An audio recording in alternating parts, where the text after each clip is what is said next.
Olá, pessoal. Boa tarde a todos. Para quem não me conhece, eu sou a Tamires, sou daqui do time de marketing da Red Belt Security. E o Red Talks de hoje é o primeiro da nossa trilha de DevSecOps. O tema de hoje é DevSecOps na prática, o ASP, testes e vulnerabilidades de open sources. Quem vai apresentar essa trilha de dois Red Talks hoje, especiais sobre DevSecOps, é o nosso consultor da área, o Júlio Ravelli. Antes da gente começar, só alguns recados. Depois dessa apresentação, a gente vai ter um espaço para que vocês possam comentar e tirar suas dúvidas com o nosso palestrante de hoje. Fique à vontade, então, para mandar suas perguntas, seus comentários, tanto aqui pelo Zoom, pelo Q&A, ou pelos comentários do LinkedIn. E o segundo Red Talks dessa trilha já tem data marcada, tá? Será no dia 28 de agosto, né? Daqui 15 dias, portanto. O que significa, claro, que os conteúdos que a gente vai trazer hoje terão continuidade e vocês não podem perder o próximo encontro, combinado? Agora sim, Júlio, a bola tá com você. Show. Obrigado, Tamires. Boa tarde, pessoal. Espero que todos estejam bem. É, Acredito que já dá para ver minha tela, né? Como a Tamires disse, essas trilhas que nós temos de DevSecOps, essa primeira a gente vai fazer uma grande área, né? Que é DevSecOps. A gente vai falar um pouco sobre o ASP, CVE, CWE, vulnerabilidades open source, um pouquinho aí também das ferramentas AST, né? E como implantar elas na esteira e também passar algumas dicas aí de como a gente consegue implantar isso no ambiente. E um spoilerzinho aí também do segundo, né, da nossa trilha de DevSecOps, é fazer um briefing aí, né, bem breve de tudo isso e efetivamente ver como isso funciona. Então, fazer um pouquinho de exploração de vulnerabilidades com base em aplicações vulneráveis e aonde usar efetivamente aí cada tipo dessas soluções que a gente tem, tá? Então, falar rapidamente sobre essa pessoa que vocês estão vendo aí na tela, e aqui também sou eu, o Júlio. Eu sou aqui de DevSecOps e também trabalho na área de P&D da Red Belt Security.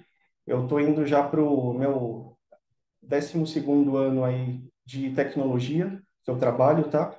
E dos últimos 6 anos eu venho trabalhando com DevSecOps e Application Security, tá? Que é mesmo o desenvolvimento seguro, que é um tema que eu vi que teve um boom muito grande, principalmente aí nesse período da pandemia, né, no pós-pandemia, e graças a Deus as ferramentas também, as metodologias, tudo evoluiu muito com o tempo.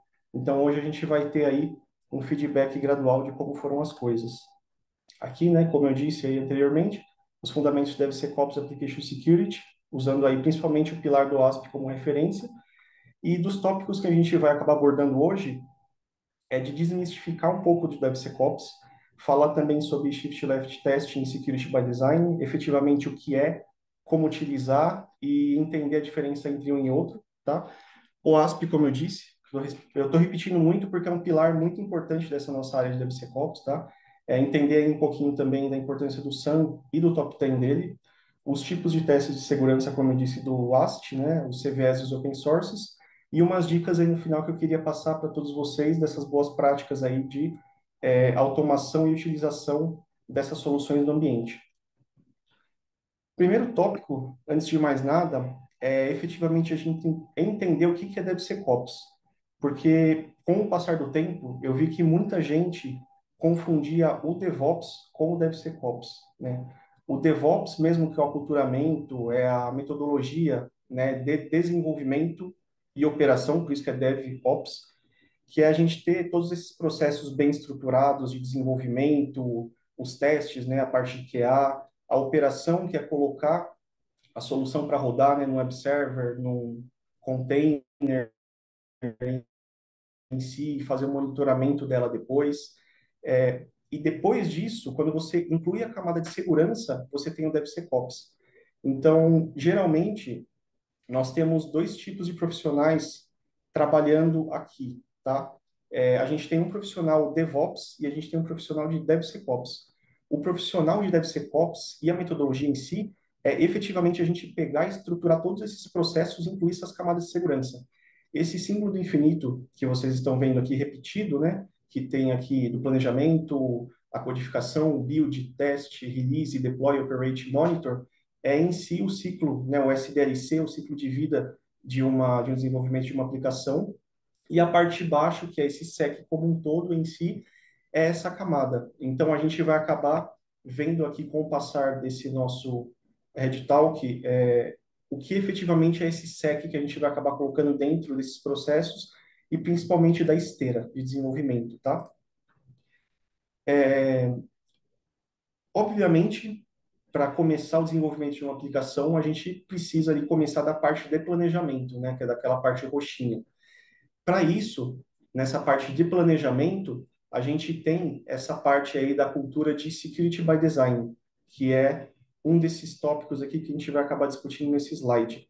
Então, assim, efetivamente, é basicamente uma filosofia onde, desde o princípio do planejamento, da arquitetura, da definição dos requisitos, as decisões de design até, é ter um profissional, um arquiteto de segurança, um engenheiro de segurança composto nessa equipe de planejamento e especificação para poder mapear todos os tipos aí de possíveis falhas que nós teríamos pós-deploy de uma aplicação. Então, geralmente, por exemplo, numa área de produto de uma empresa, de uma fábrica de software, né? A gente vai ter um arquiteto de software, a gente vai ter um arquiteto de banco de dados, um arquiteto mais voltado para a parte de QA, né? Um team lead. Então, além disso, se a gente quiser incluir uma parte, né, um arquiteto de segurança para utilizar aí essa parte da metodologia de Security by Design, é justamente o profissional que vai entender dessa parte de segurança de aplicações, arquitetura e principalmente hoje em dia cloud, né, porque a maior parte das aplicações todas aí estão com essa metodologia aplicada. Então, a grande diferença entre o Security by Design e o Shift Left acaba sendo essa, porque o Shift Left Testing é uma estratégia mais utilizada para a parte de automatização dos testes de segurança. Então, quando a gente fala de Shift Left, né, Shift Security Left, que é trazer ele para a esquerda, para essa ponta da nossa esteira de desenvolvimento, é para essa parte roxa que nós estamos falando. Então, nós temos o Shift Left e o Shift Right, que é trazer para a ponta esquerda ou para a ponta direita. Nessa ponta esquerda, o que significa também mapear com os testes de segurança automatizados o quanto antes vulnerabilidades que podem acabar ocorrendo aí nesse período de pós-deploy. Então, a gente aqui já estaria falando um pouquinho mais de aplicação de soluções, que a gente vai ver daqui a pouquinho, né?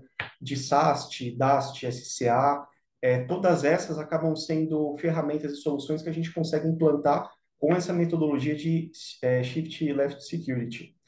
Diferente de soluções, por exemplo, se a gente está falando já de Shift Right, né, que é mais para essa ponta de operação mesmo, né, pós-deploy, a gente já estaria falando de uma solução aí de RASP, né, que é uma solução efetiva aí de proteção, tanto de web quanto de mobile, que pode compor até mesmo o WAF.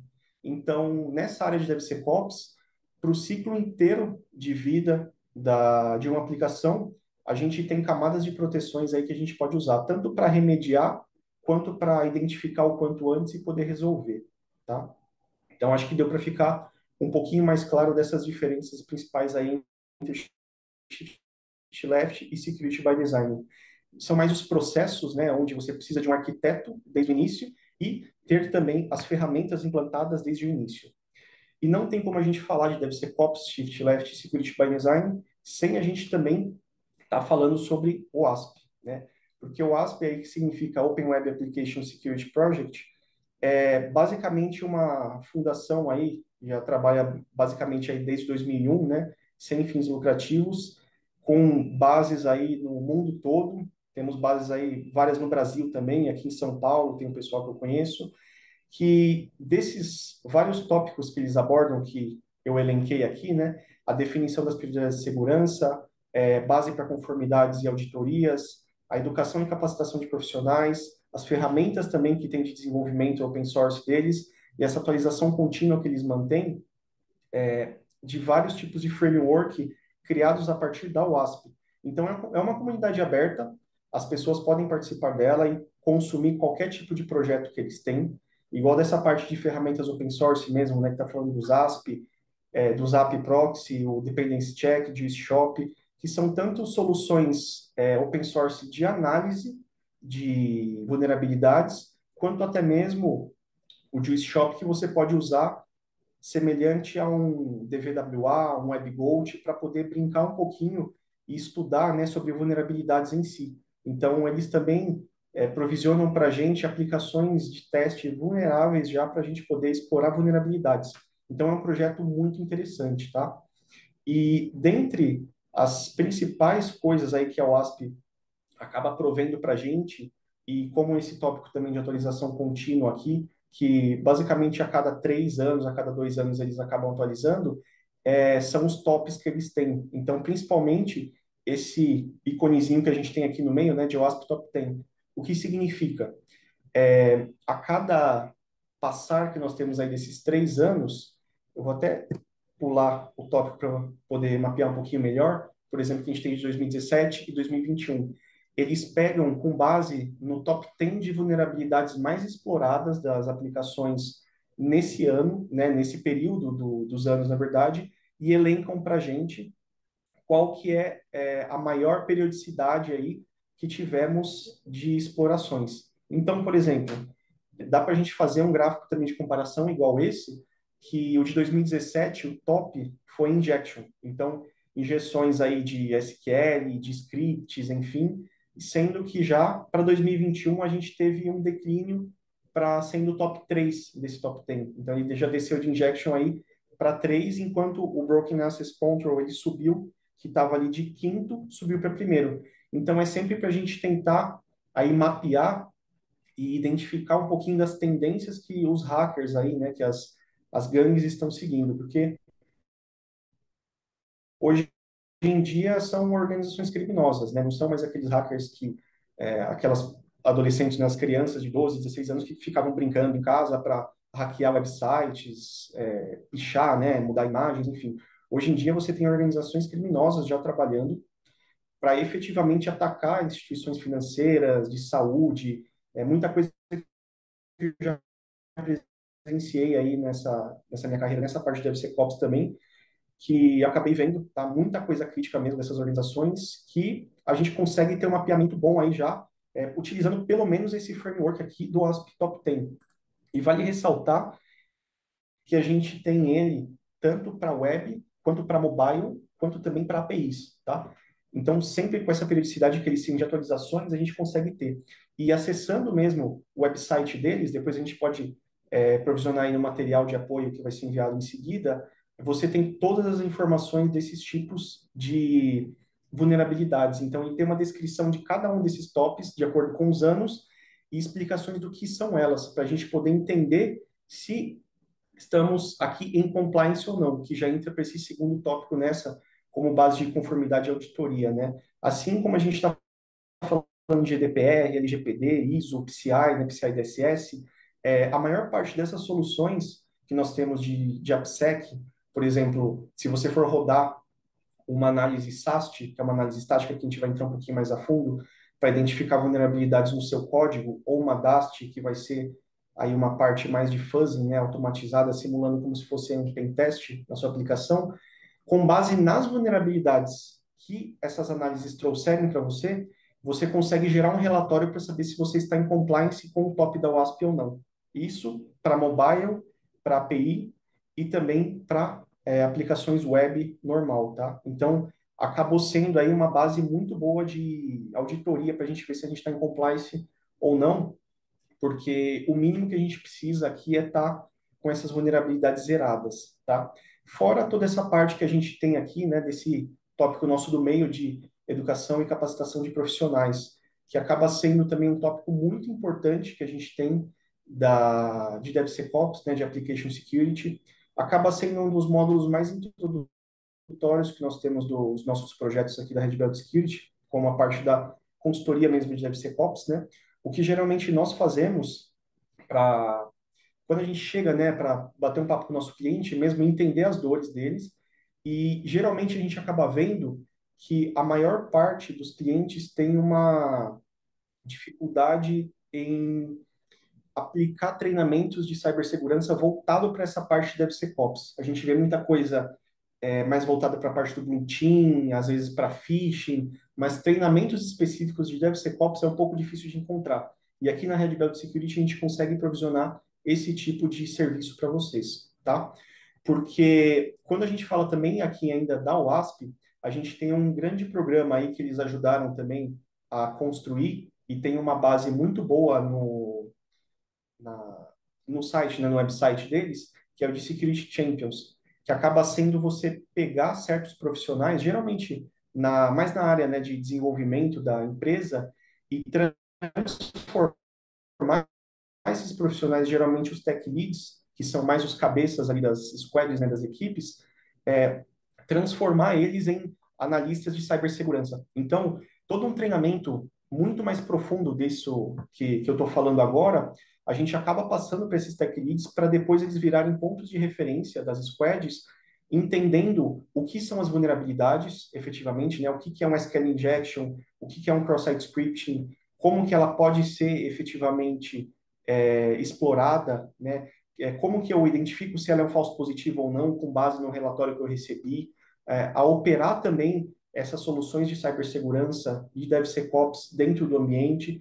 Então, é todo um processo de formação com certificação desses profissionais dentro do ambiente dos clientes. Então, eles acabam virando esses pontos de referência mesmo das squads. Então, os desenvolvedores não precisam necessariamente tirar dúvidas com a equipe de cyber o tempo todo. Às vezes, com esse treinamento e essa capacitação de um profissional, né, de um tech lead, ele mesmo já pode solucionar alguns problemas de cibersegurança até mesmo antes. Tá? Então, acaba sendo uma parte aí de capacitação muito importante. E tem todo um workbook disponibilizado também lá no site da WASP, né, de Security Champions, que é base de um framework aí muito importante que a gente sempre aplica nos projetos.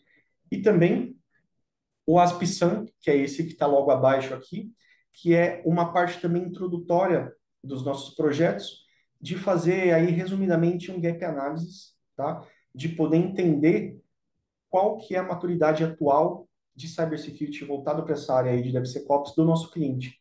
Então, com base nesse assessment que nós fazemos, né, de OASP-SAM também das nossas perguntas, a gente já consegue mais ou menos mapear o que realmente o cliente vai precisar. Porque não adianta o Júlio chegar e falar, cliente X, você precisa colocar um SAST, um SCA, um RASP, um DAST na sua esteira. Coloca tudo isso de uma vez. Não adianta simplesmente chegar e fazer isso. Primeiro, a gente precisa de um gap analysis para entregar o que o cliente realmente vai precisar. Então, primeiro, com essa parte dos serviços, da gente poder mapear esse gap de estou aqui, preciso chegar aqui e o que eu preciso nesse meio tempo e quanto tempo eu tenho para fazer efetivamente isso funcionar. Então, esse assessment do ASP-SAM acaba sendo um dos pontos principais aí da nossa parte da consultoria para poder apoiar no gap analysis, tá? Então, passando um pouquinho aqui já, né, igual nós falamos aí já do ASP Top 10, que acaba sendo muito importante, alguns dados aqui que acho que vale muito a pena frisar, que a gente sabe, né, que não são todas as empresas, principalmente que têm desenvolvimento interno, que acabam tendo aí uma pipeline ou até mesmo análises automatizadas. Então, aqui, nesse dado que eu peguei, a gente pode ver que as aplicações aí, em média, pelo menos a cada 3 minutos, elas estão sendo alvos de ataques de hacker, porque as nossas aplicações ficam em pé praticamente 24 horas por dia. E 24 horas por dia nós temos aí atacantes do mundo todo tentando invadir as nossas soluções ou para derrubar ou para entrar em algum servidor e fazer algum estrago pior, enfim. Então, a gente precisa mapear muito bem esses riscos que nós temos de segurança de aplicações para poder provisionar, né, elas para os nossos clientes. Então, aqui também com base aí de 17 novas vulnerabilidades por mês, sendo dessas quais, geralmente, 6 delas são resolvidas nesse intervalo. Isso quando elas são resolvidas, tá? Porque, em média, aqui, eles demoram aí, geralmente, 5 dias para poder explorar essas vulnerabilidades, e as correções chegam a demorar aí mais ou menos 84 dias. sendo que a gente sempre tem aí de vulnerabilidades, né, críticas, altas, médias e baixas, e se a gente não tiver um bom programa aí de DevSecOps dentro do nosso time, né, de desenvolvimento seguro, isso acaba sendo muito pior. Eu já vi casos de implantações aí de soluções, principalmente de SAST, onde o primeiro scan de uma solução das principais de uma grande empresa de saúde trouxe mais de 11 mil vulnerabilidades. Isso contando desses quatro pilares que nós temos de criticidade. Então, imagina quantos anos ele já não estava aí com essas 11 mil vulnerabilidades provisionadas aí nesse ambiente de produção, que talvez ele já tinha sido aí invadido ou já aconteceu alguma coisa e nem sabia, porque ele ainda não tinha essa parte de maturidade de cibersegurança. Então acaba sendo uma área muito, muito crítica que a gente precisa tomar muito cuidado, tá? E esse outro dado que acaba sendo bem interessante também, né, que eu peguei lá da IBM, esse relatório aí de Threat Intel, é que a cada aí quatro ataques, né, que acabam sendo feitos aí por essas gangues de criminosos, pelo menos um deles vai ser efetivamente direto na aplicação. Porque hoje em dia a gente tem aplicações basicamente de todas as empresas aí, né? Principalmente se a gente pegar das principais e as que geram mais dinheiro aí, né? No mundo, todo mundo vai ter alguma aplicação, seja um website, um e-commerce, um internet banking, tudo que for, sempre vai ter alguma aplicação exposta. E acaba sendo uma das principais portas de entrada para esses hackers acabarem aí atacando, tá? E também vale ressaltar que, nesse gráfico já está mostrando, né, basicamente aí o custo que a gente teria em relação à correção de vulnerabilidades. Então, lá atrás vocês lembram que eu falei, né, do Shift Left Testing e também do Security by Design. Quanto mais para a ponta do início do desenvolvimento que você tiver dessa maturidade de cibersegurança, aplicações de cibersegurança implantadas e processos e tudo mais, menor vai ser o seu custo aí de redesenvolvimento e também de correção de vulnerabilidades. Quanto se você não tiver isso, né, aqui no post-production, que é a produção mesmo em si, né, você vai ter um custo muito mais alto. Então, aí em torno de 30 vezes mais caro de você corrigir depois que ela já estiver vulnerável, tá? Então, por isso que essa metodologia aí de Shift Left Security acaba sendo muito importante. Avançando um pouco para a gente também falar sobre essa família AST, né, que em si o AST significa Application Security Testing, que é esse conjunto aí de práticas, metodologias e efetivamente ferramentas que são utilizadas no ambiente e também, é claro, na nossa esteira de desenvolvimento, a fim de facilitar a identificação das vulnerabilidades em diferentes camadas que nós temos esse processo de SDLC das aplicações que nós temos, tá? Então, começando por uma das principais, que é o SAST, tá? A gente pode ver que a gente tem o AST, né, que é esse Application Security Testing. O S significa static, que é estático. Ele é um teste estático que é feito no código-fonte ou em binários, tá? Buscando vulnerabilidades no seu código proprietário. Algumas soluções de SAST, elas costumam até mesmo participar do processo de build dessa aplicação para poder ter uma interpretação melhor dos resultados e garantir uma taxa menor de falsos positivos, né? Porque, querendo ou não, como é um teste automatizado, ele pode gerar falsos positivos e com certeza vai gerar. Então, por isso que entra até mesmo a parte da nossa consultoria da Red Belt, justamente para minimizar essa taxa de falsos positivos e ter uma periodicidade aí boa você efetivamente saber o que é vulnerabilidade, o que não é vulnerabilidade e poder elencar. Eu vou começar pelas críticas, depois eu vou pelas altas, depois eu vou pelas médias, depois pelas baixas. Se você tiver, por exemplo, uma consultoria igual da Red Belt, a gente vai conseguir entregar uma taxa baixa de falsos positivos de uma solução dessa de SaaS que acaba gerando bastante para poder mitigar esses riscos aí o quanto antes, tá? Quando a gente fala do SAST, a gente está falando mesmo da análise do código. Então, vamos lembrar, se a gente está falando do code, a gente já está falando do pós que nós tivemos efetivamente do pessoal de design, especificação, os arquitetos já fizeram todo o mapeamento da produção e passaram para os desenvolvedores começar. Então, vocês concordam comigo que a gente já está falando do começo do processo da esteira. Quanto antes você colocar o SAST, melhor a gente vai estar aí nesse processo de Shift Left Security, do começo do desenvolvimento. Então, geralmente, tem três tipos de aplicações que nós temos do SAST. Até mesmo no plugin de IDE, tá? Então, no VS Code, por exemplo, do desenvolvedor, você já tem aí uma automatização de um SAST rodando em tempo real enquanto ele está codando, é, de uma busca de vulnerabilidades. Por isso que eu até deixei aqui, né, entre aspas, como uma checagem ortográfica, como se fosse um corretor ortográfico, né, de um dicionário. Ele vai lendo linha por linha, identificando os padrões para tentar lá, em tempo de code, né, do desenvolvedor, vulnerabilidades, para não identificar, por exemplo, no processo de um SQL injection que ele poderia ter pego enquanto o desenvolvedor está fazendo, para pegar lá quando o container já está pronto. Então, para precisar voltar, né, e você ter todo um retrabalho, enquanto você está fazendo, você já está corrigindo. Então, acaba sendo um ponto muito importante.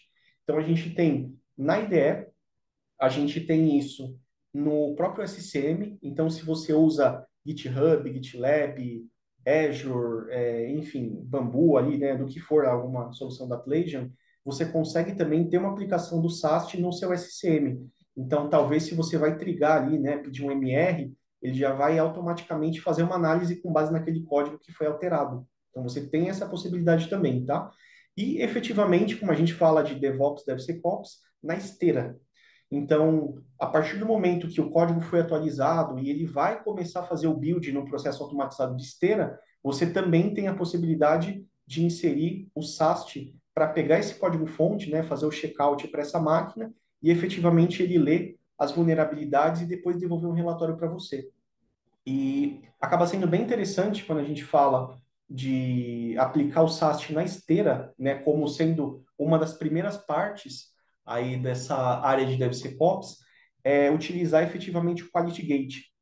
A gente sempre recomenda que precisa estar com uma maturidade já de cibersegurança, de DevSecOps muito alta para usar o Quality Gate, que efetivamente é você quebrar o build para produção se esse código que você desenvolveu contiver vulnerabilidades, por exemplo, críticas, ou efetivamente depois altas, médias e baixas, porque o ideal é você ter zero vulnerabilidades.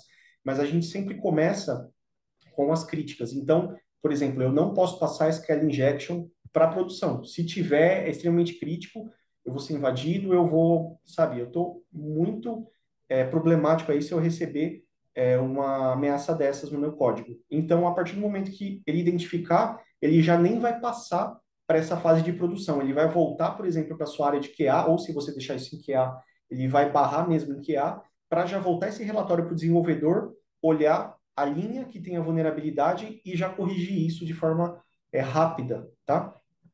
Passando para o próximo ainda do AST, a gente tem o DAST, que é o Dynamic Application Security Test. Igual vocês viram, Dynamic, que é o dinâmico, e o S do static, que é o estático. O dinâmico, efetivamente, ele também pode funcionar na esteira, tá?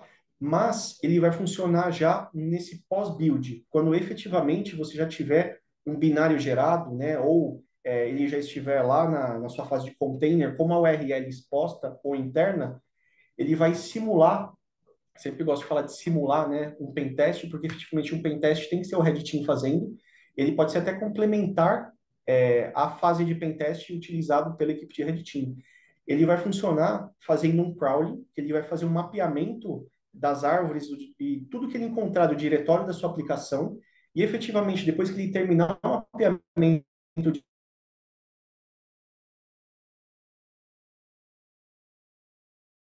campos que ele buscar, ele começa a fase de fuzzing.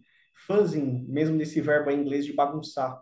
Então, ele efetivamente vai começar a gerar vários ataques automatizados. Então, esses que eu sempre gosto de frisar, né, de SQL injections, de cross-site scripting, tudo que você tem de injeção de comandos, enfim, ele vai tentar pegar todos esses campos e tentar mapear isso. E se ele conseguir explorar essa vulnerabilidade, por exemplo, no campo de login explorei o SQL injection, ó, peguei isso daqui tudo. Ele pega para você, geralmente ele tira um print dessa tela e te entrega num relatório falando na URL x.com.br encontrei essa vulnerabilidade aqui e aqui está a evidência disso. Então, é um tipo de vulnerabilidade que talvez você só identificaria nessa fase do pós-deploy, quando já tiver com o web server em pé. Às vezes até algum acesso que deveria estar como forbidden, que não está, né, um dado sensível que você está passando de algum arquivo que você não colocou. No código você não consegue ver isso, mas quando a aplicação já está em pé, você consegue pegar isso com Dast. Então, por isso que uma acaba compondo a outra.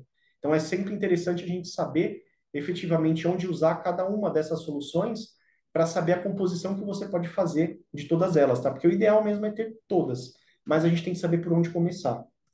Passando para uma que acaba sendo uma das até das minhas favoritas aí, que é o SCA, né, o Software Composition Analysis, efetivamente a gente vai ter uma análise em código-fonte, em binários, artefatos, repositórios e também em container.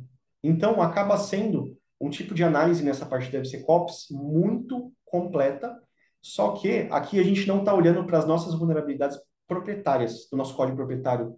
Aqui a gente está olhando para tudo de open source que a gente usa. Então, bibliotecas e frameworks principalmente, tá? Que acaba sendo um dos calcanhares de Aquiles nessa área aí, né, de vulnerabilidades de muitas aplicações. Porque a gente sabe que hoje em dia ninguém quer reinventar a roda. Então, se nós temos frameworks, se nós temos bibliotecas, a gente precisa usar e a gente usa. E a gente sabe que mais de 95% aí das aplicações vão utilizar isso. Isso se não for até mais.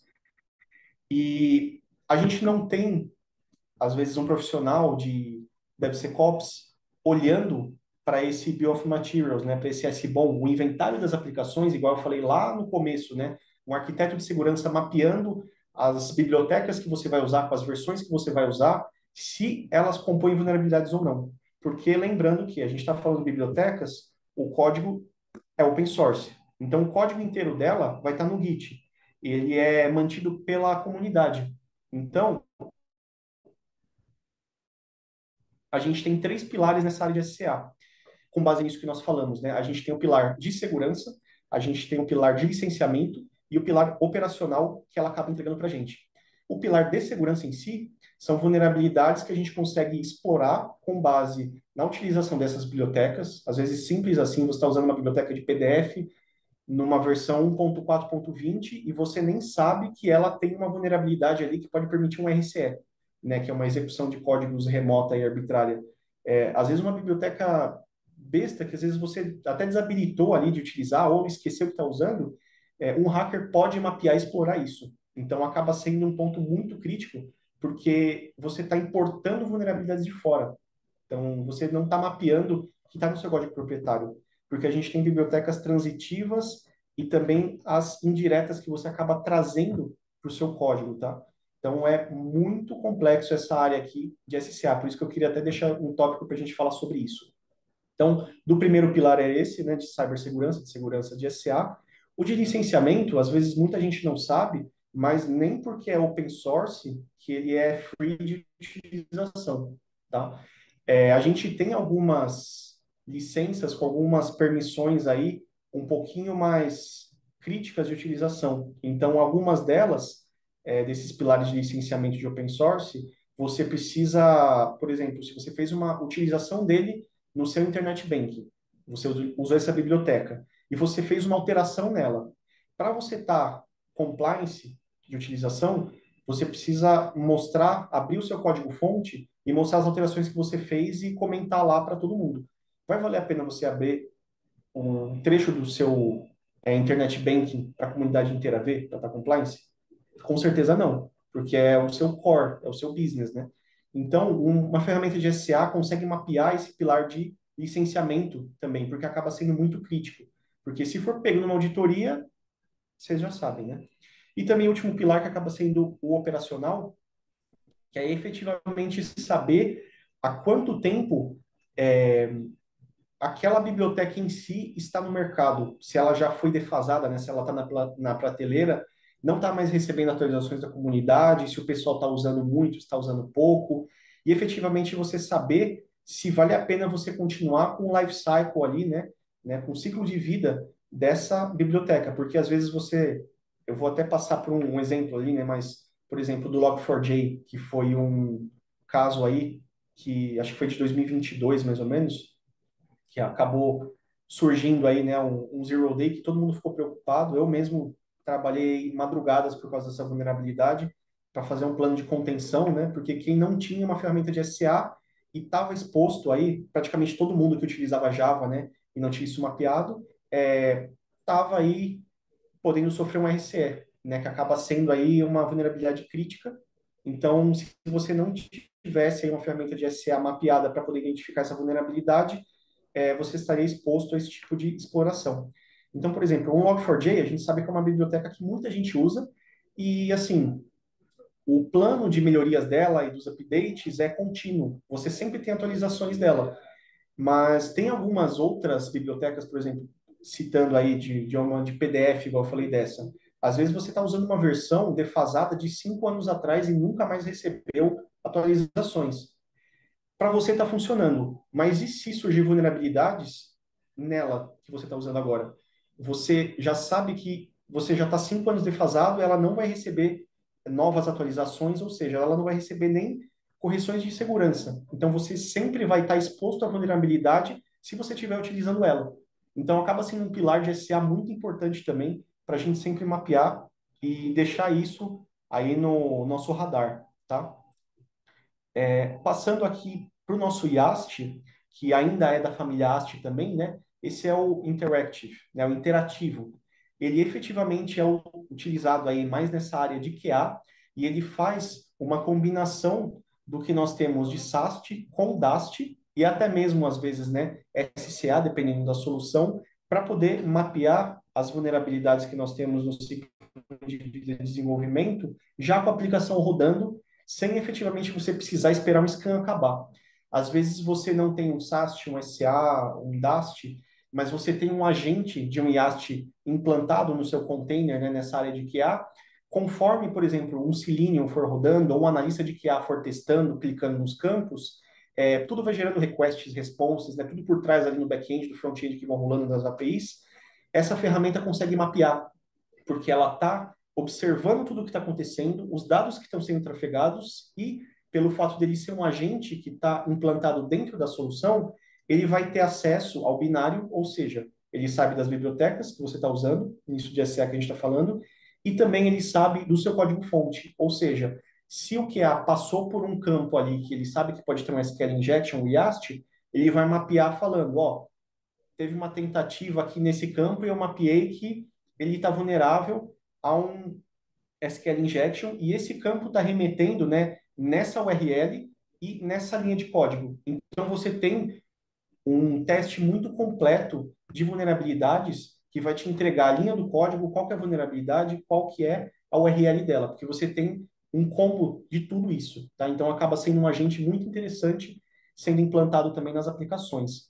E combinado com ele, algumas soluções também podem nos entregar isso, é o RASP, tá? Ele tem já um nome um pouquinho diferente, mas é o Runtime Application Self-Protection. Ele pode ser combinado com o YAST, então ele combinaria tudo que a gente falou de SAST, DAST, IAST, SCA e também ele pode bloquear ataques em tempo real. Ele funciona similar a um AF, mas em camadas diferentes. Tá? Aqui, efetivamente, a gente está falando da camada da aplicação. E o RASP, eu vejo muito mais, assim, hoje em dia ele sendo implantado para a parte mobile, tá? Do que web. O web ainda não tem tanta aderência no mercado, mas acaba sendo muito importante a gente ter a utilização dele, porque ele é complementar ao AF, igual eu disse, né? São proteções diferentes, tá? Então a gente pode considerar que a portaria de um prédio é o AF, mas se você bypassou a portaria do prédio, você passou ali com um crachá que era uma outra pessoa, ou fingiu que era outra pessoa, entregou um outro RG, e você dá um bypass nesse WAF, você vai ter um RASP ali, por exemplo, na sala do servidor, que é a biometria. Então, você pode ter bypassado aqui, mas você vai ter uma outra camada de proteção aqui, que vai estar protegendo os seus dados, tá? Eu, particularmente, já vi bypass de WAF. Então, e esse cliente em si, ele não tinha o RASP. Então, acabou sofrendo aí um ataque que deu muita dor de cabeça. E se ele tivesse um RASP nessa modalidade, ele teria pelo menos a proteção. E acaba sendo interessante porque é uma tecnologia nova e ela está sempre se reinventando. Então, ao invés dela, por exemplo, cortar a aplicação do ar ou gerar lentidão, quando ele identificar isso de forma automatizada para você, e essas regras, ele tem um machine learning todo por trás, efetivamente ele vai gerar um alerta para você falando, ó, dia 10 de setembro de 2025, você sofreu um ataque desse IP que veio desse país nessa tela sua aqui, que foi uma tentativa de cross-site scripting. Aí você já sabe que você tem um cross-site scripting naquela tela e alguém tentou invadir, mas não conseguiu. Então você consegue bloquear esse IP, né, bloquear esse atacante e efetivamente já saber qual é a vulnerabilidade que ele tentou explorar para já mapear e corrigir esse cross-site scripting no código, porque ele é um agente que já vai estar lá dentro. Então, acaba sendo uma funcionalidade muito interessante para a gente aplicar de proteção nas nossas aplicações, tá? Isso de web e também para a parte mobile, nós temos aí efetivamente a aplicação de um agente também. Geralmente ele acaba sendo implantado ou no binário ou até mesmo na parte do código-fonte, para a gente impedir, geralmente anti-routing, né, que os hackers acabam mais fazendo nessa parte do mobile, porque tem especialistas que são focados nessa parte mobile mesmo para invasão aí da, das aplicações do código, tá? Então a gente consegue fazer até mesmo uma combinação de WAF com RASP Mobile ou WAF com RASP Web para poder proteger as nossas aplicações, tá? E passando aqui um pouquinho para a parte para falar do Mitre, CVE e CWE, eu vou só pedir uma licencinha que a bateria do meu notebook está acabando, senão daqui a pouco eu vou cair. Enfim, desculpa, gente. Mas voltando para essa parte aqui, para a gente falar um pouquinho sobre CVE e CWE, né, que acaba sendo muito importante nessa nossa área aí de cybersecurity. A gente acaba ouvindo muito falar, principalmente de CVE, mas efetivamente eu acho que às vezes a gente não tem dimensão de como isso pode ser importante aí para mapear, para ter isso no nosso ambiente aí de forma prática aí, né? Você entender efetivamente o que que ele é. Então, ambos desses, né, tanto CWE quanto CVE, eles são de responsabilidade aí do Mitre, né, de mantimento, e toda essa base de conhecimento também é dele, e o Mitre é basicamente uma organização aí dos Estados Unidos, também sem fins lucrativos, só que ele funciona aí mais nessa parte de pesquisas de governo aí do governo norte-americano, parecido também com a OASP, mas ele não tem tudo aquilo que a gente estava falando do top 10, né, do Security Champions, ele é mais focado mesmo no Mitre Ataque, na CVE, no CWE, mas enfim. Quando a gente fala de CVE, que é esse Common Vulnerabilities and Exposures, efetivamente a gente está falando de um certo tipo de vulnerabilidade ou de vulnerabilidades que foram exploradas em um determinado aí software ou hardware, dependendo da vulnerabilidade que foi explorada em determinadas versões. Por exemplo, você tem uma vulnerabilidade X que foi explorada no Windows, mas você pode ter a mesma exploração no Windows XP, no 7, no 10, no 11, no Server. Então, se você tem a mesma vulnerabilidade, que você faz efetivamente a mesma coisa e explora para vários tipos de versões, geralmente isso é catalogado em uma CVE única. Então, a gente tem aqui, né, no formato dela de CVE, o ano e o número, que efetivamente CVE é para você mapear que é uma CVE, o ano, que é o ano que ela foi ali catalogada, e o número dela é o número que ela tem da base de pesquisa para você poder pegar e consultá-la, tá? E a diferença principal que você tem de uma CVE para uma CWE, que é esse Common Weakness Enumeration, é que o CWE, efetivamente, ele é o como, né, e o tipo da vulnerabilidade que foi explorada. Eu estava falando muito, que eu sempre gosto de frisar nisso, mas exposição de dados sensíveis ou injeção de comandos, né, SQL injection, cross-site scripting, cada uma desses formatos aí, tipos de explorações de vulnerabilidades, são CWS. Então, a gente tem a numeração do tipo específico dessa vulnerabilidade, né, da exploração. Diferente do CVE, que ele vai ter, em determinado software ou hardware e versões, a CWE atrelada a ele. Então, esse Log4j que eu citei, né, que eu até deixei aqui como exemplo, que foi o 2021 44228. Efetivamente, a gente já sabe, né, que eu falei 2022, mas foi 2021, o código dele que é esse 44228, e o que você poderia fazer explorando ela eram CWS 917, 502, 420, tá? Cada um desses CWS são tipos diferentes aí de explorações que você pode fazer com base nessa versão determinada, nas versões determinadas dessa biblioteca em si, tá? Então, eu até deixei um exemplo aqui que a gente pode acabar vendo, né, para passar um pouquinho. Esse daqui efetivamente é o site do Mitre, tá? Então, se você quiser fazer uma busca mais aprofundada, até mesmo de saber sobre as bibliotecas que você tem e efetivamente se elas têm alguma CVE atrelada ou não, tudo você pode visualizar nessas bases. Igual eu comentei dos frameworks lá da WASP, e até mesmo aqui que a gente está falando sobre CVEs, né? Efetivamente utilizar o Mitre como base para isso acaba sendo muito importante. Então, como eu disse aqui, né? Ele está falando do Log4j, aí efetivamente tirando essas releases aqui, ele vai falar qual que é a vulnerabilidade e como que foi explorada. Ele vai ter várias referências aqui no portal para você poder identificar e entender mais sobre ela. Então, acaba sendo uma base bem importante que a gente tem. A gente tem também do NIST, a NVD, que acaba sendo muito legal também, e também essa base do Mitre para a gente poder visualizar mais informações sobre.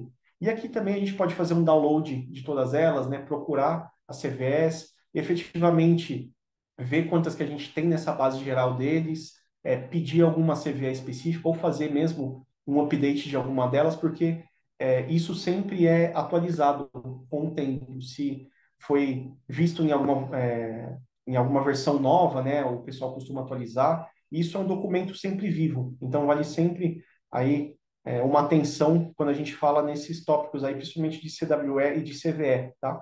E isso sempre está atrelado a tudo que a gente estava falando agora.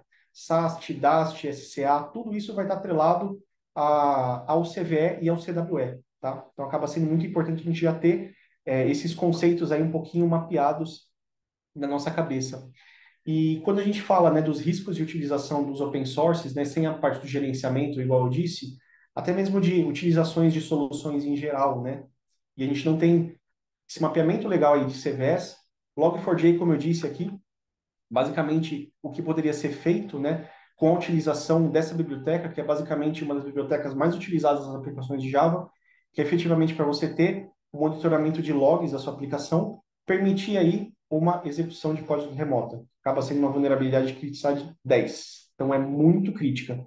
O impacto dela, milhões de aplicações Javas no mundo todo, no mesmo dia. Então, todo mundo estava suscetível aos ataques aí enquanto utilizavam essas versões determinadas.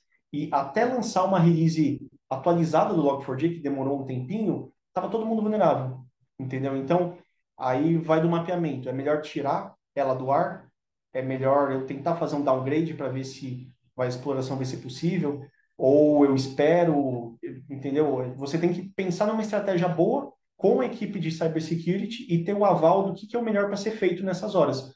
Porque efetivamente, quando é catalogada, né, a gente tem aquele boom do Zero Day, é bom já a gente pelo menos já ter um mapeamento legal dessas vulnerabilidades no nosso ambiente. Igual eu comentei, um SCA teria mapeado esse tipo de cenário. Tá? Então, quem não tinha um SCA no ambiente acabou sofrendo muito. Essa falha também do Apache Struts que nós tivemos aí em 2017, que também esse mesmo esquema do RCE que nós estamos comentando aí, né, foi explorado em muitos lugares, mas efetivamente teve um boom muito grande nesse ano aí de 2017, naquele banco Equifax. A gente teve vazamento aí de mais de 147 milhões de usuários aí, né, desse banco. E qual que é o prejuízo disso? Financeiro foi muito alto. A gente está falando aqui de pelo menos aí uns mais de 500 milhões de dólares aí que teve que ser pago como multa por causa de uma exploração de um RCE de um framework. Poderia ter também sido mapeado com uma solução de SCA, uma coisa simples. E, assim, de financeiro, a gente está vendo as ações caíram, as multas, né, tiveram que ser pagas, mas, assim, e o intelectual, né, e a imagem mesmo da empresa, como acaba ficando.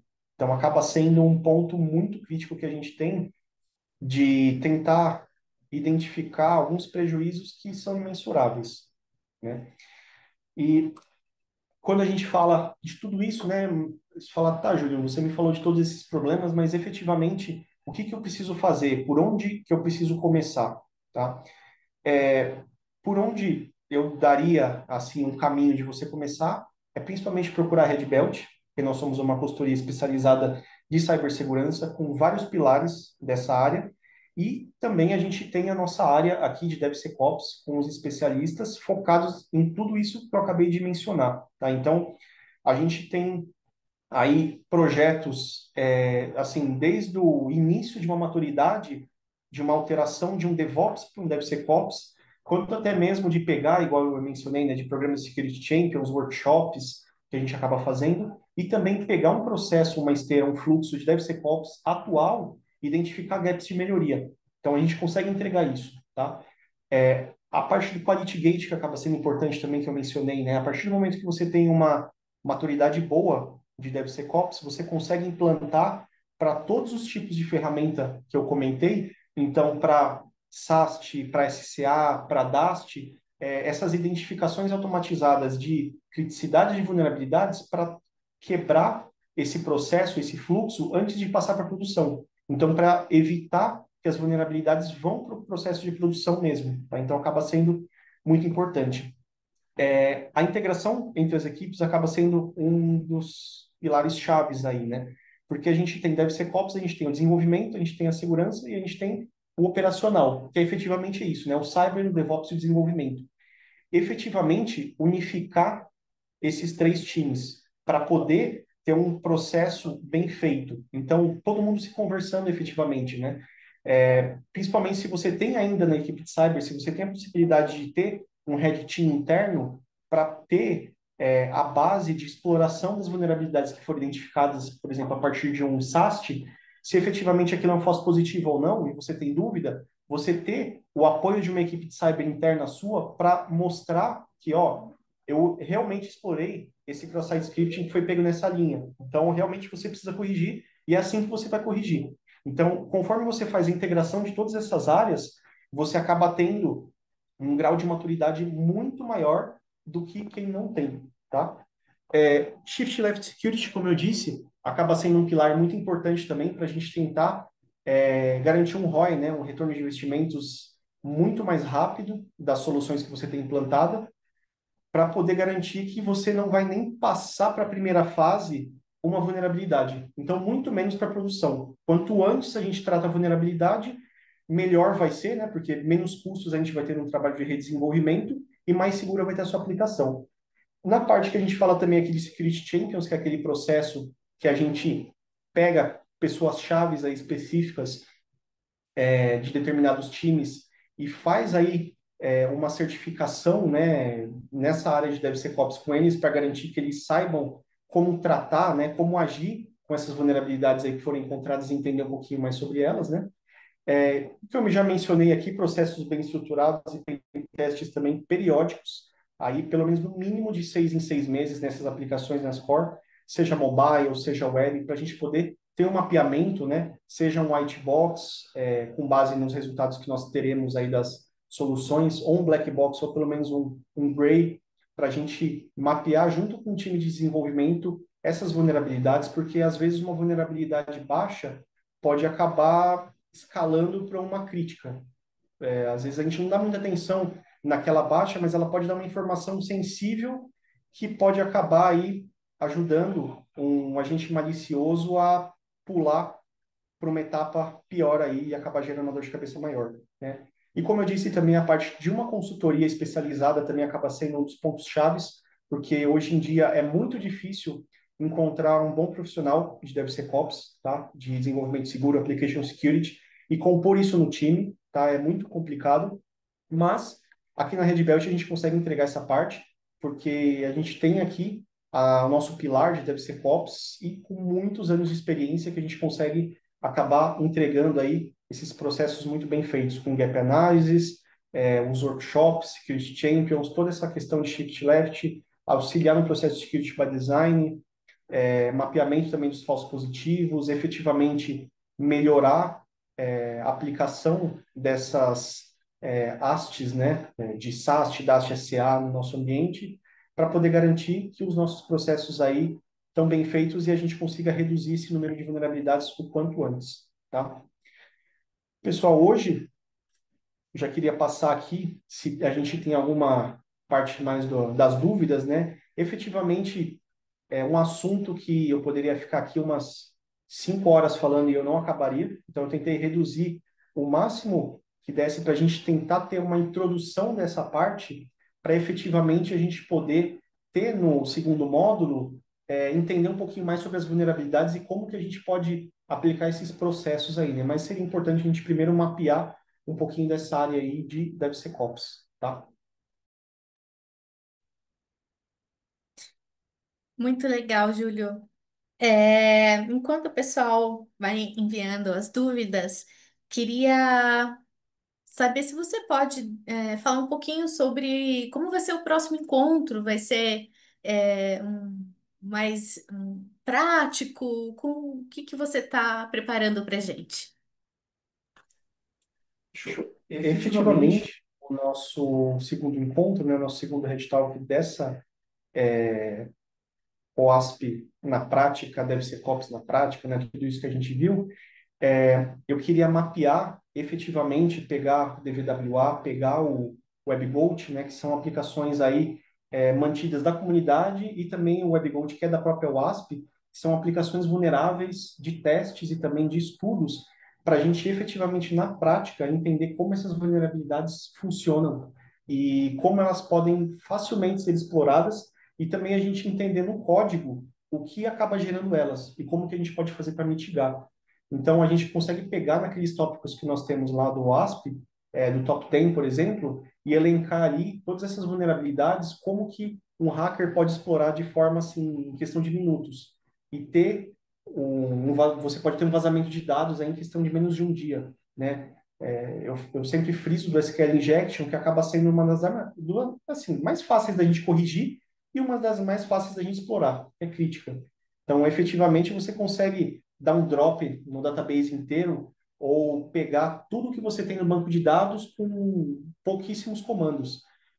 Até mesmo gerar um Excel, baixar uma tabela inteira ali de um banco de dados com um comando. Então, acaba sendo uma vulnerabilidade muito crítica que, às vezes, se você não mapear efetivamente o que você está desenvolvendo, você acaba gerando essa vulnerabilidade. Então, esse segundo Red Talk vai ser um pouquinho mais prático e um pouquinho menos falado nessa parte aqui, menos dos slides.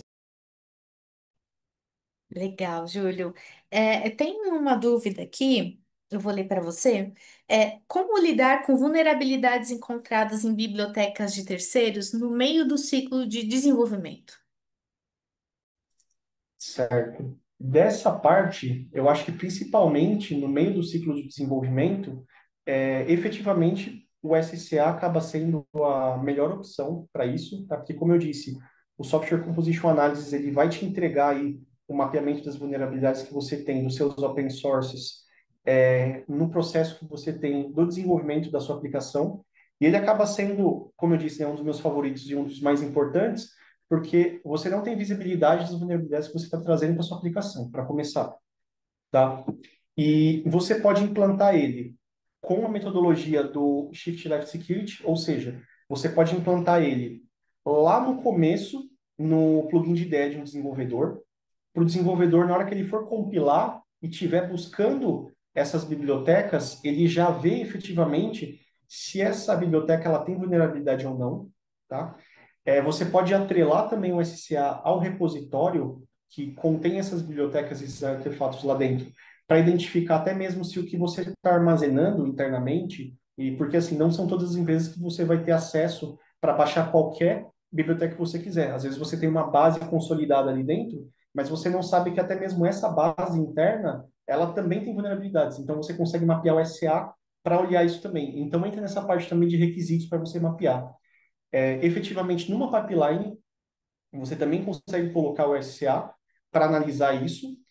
e quebrar, né, com o Quality Gate, e efetivamente, se você já tiver lá na parte final do ciclo de vida com um container, você consegue fazer uma análise de SCA em cima desse container para mapear a camada de aplicação, identificar todas as bibliotecas, e se você tiver também vulnerabilidades na parte de camada de sistema operacional, principalmente Linux, tudo que você tem na composição dele, do que você tem instalado dos pacotes dentro do sistema operacional, você consegue mapear as vulnerabilidades dele também utilizando um SCA.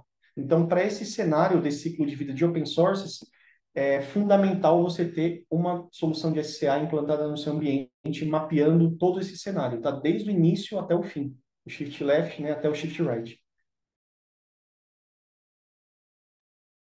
Legal. O Eriston, lá no LinkedIn, ele mandou uma dúvida também. É a seguinte: existe algum framework ou referência de mercado para conhecer, entender e aplicar as práticas de DevSecOps?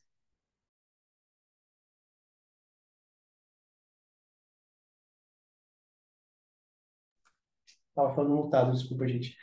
Principalmente esse material aqui que nós vamos disponibilizar depois para todos vocês, ele vai compor tudo que nós falamos hoje, tá? Então, com base em toda essa experiência que eu tenho, que eu vou entregar essa fase, e também eu quero linkar com o que nós temos dos frameworks da WASP em si, tá? Porque a WASP é muito rica nessa área de DevSecOps, então a gente consegue pegar, na verdade, todos aqueles frameworks que eles têm e fazer um estudo com base naquilo para poder ter um entendimento melhor dessa área de DevSecOps, tá? Porque geralmente as empresas às vezes acabam focando mais na compra, né, em adquirir a solução e implantar no ambiente, mas não efetivamente entender melhor como é que são esses processos de DevSecOps.